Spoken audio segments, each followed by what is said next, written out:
All right, well, let's move on to Group B. We got some headliners here with Arsenal, Sevilla, and PSV. Lens in there as well. Starting off with Sevilla, this is probably one of the Liga teams I know the least about at the moment, led by new arrival Gabriel Sal, arriving from Frankfurt, and Yusuf Indonesia, one of their players that's been around for a while. Lucas I'm gonna be slaughtering names in this, man. Lucas, we'll just call him Lucas. Is Right. Definitely one of their top players. But it seems like a lot of new arrivals this summer at the top of the lineup, and I think that they are an interesting team in this group. But La Liga teams, as we know, don't performed very poorly in last year's UCL groups. What do you have any thoughts on Sevilla?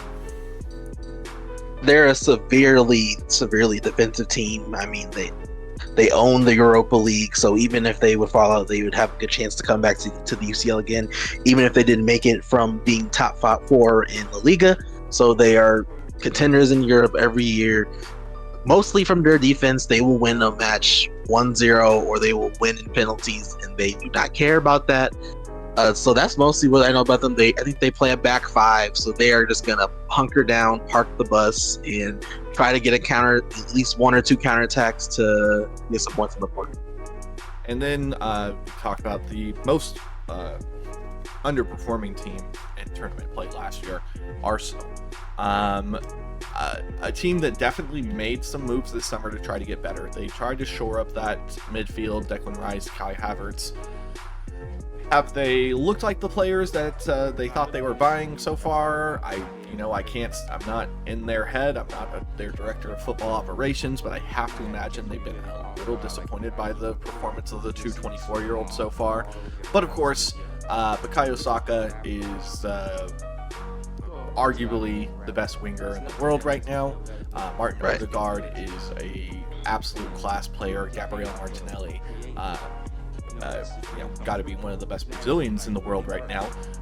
So I think that this group is theirs to lose. Yeah, it's theirs to lose, and if they somehow, some way, lost this group, there would be hell to pay, right? Because this is a team that was challenging City for most of last year until they bottled it away. This is a team that didn't even play much in Europe at all, so they should be relatively rested. They didn't really go far in any of the European competitions. They didn't make it to any finals, so they should be relatively rested. They should be ready for the season. They have new guys coming in. And comes to Kai Havertz, a lot of people are like, what position does he even play? What is he going to do? I don't know. It's funny. I saw a post one time. They were like, he's not really fast enough to do this. He's not really right. Like, basically, they don't even know what position they want to play him at. But Declan Rice, he should, even if he isn't playing at the level he's used to, he should definitely figure things out. I mean, he was leading West Ham for years. I think he's going to do just fine. But basically, Arsenal, if they don't win this group, it's an embarrassment for them. And guys, of course, if you are enjoying the video so far, make sure to leave a like down there, and subscribing will be great. I'm going to probably make this series or this video into a series releases. So if you're wanting to see what we think about the next group or set of groups, make sure you hit that subscribe button. Moving on to PSV, this is a team for you and I think both are heavily invested in the possibility of them performing very well. A couple of names that you and I are familiar with, Serginho Dest, their newest arrival on loan from Barca, Ricardo Pepi, of course there, Malik Tillman on loan from Bayern. All of those guys have one thing in common, and that's that they have an American flag by their name on any list you look at. And Serginho Dest has looked absolutely in form, still playing the right back, not even moving to a right wing back. He had an amazing 2 legs against Rangers, and now they are probably the team that has the best chance to steal a number 2 spot, I would say. Yeah, they definitely have a great chance. I'm really excited to see these guys. Obviously, how all these Americans on this team, we are definitely going to be hoping that they do well. Even if they don't maybe make it. Hopefully they can go pretty far in the Europa League. But regardless, it'll be good to see these Americans play in this competition. And I wish the best for them. Really, they're really fun, flashy team. And yes, I did get to see a couple goals that they got when they were absolutely demolishing a team the other day. So I'm excited to see them, but we will have to see. Now the team that I think we definitely know, one of those teams that's like I've heard the name before, and that is French side RC Lens. Eliaway, a name I know, French national team player, of course, young player with a lot of potential. Outside of that, they're not in as bad a shape as Copenhagen, but it's like, are they going to come out with 3 points in any match in this group? I don't know, and I don't think so. Yeah, I mean, I think they were. I'm trying to look it up. I think they were either third or second in all of the League One last year. So if they beat, like, let's say last year they beat PSG with like Mbappe and Neymar and Messi, then maybe they have a chance to get a couple wins. I honestly don't know much about Lens either. You don't really watch much League One unless Mbappe is involved. So yeah, I don't have much to say about Lens, but I'd say they couldn't win games, or I can't really say they can. It's kind of like I just don't really have much knowledge about them. Definitely, as I'm looking at the list of their roster right now, lots of youth on this team, but it kind of seems like I know a lot of players come from Lens to other teams and become very successful. Right. You know, Losa Pinda, Seiko Fofana left there for Al Nassr. So, you know, there's some good players.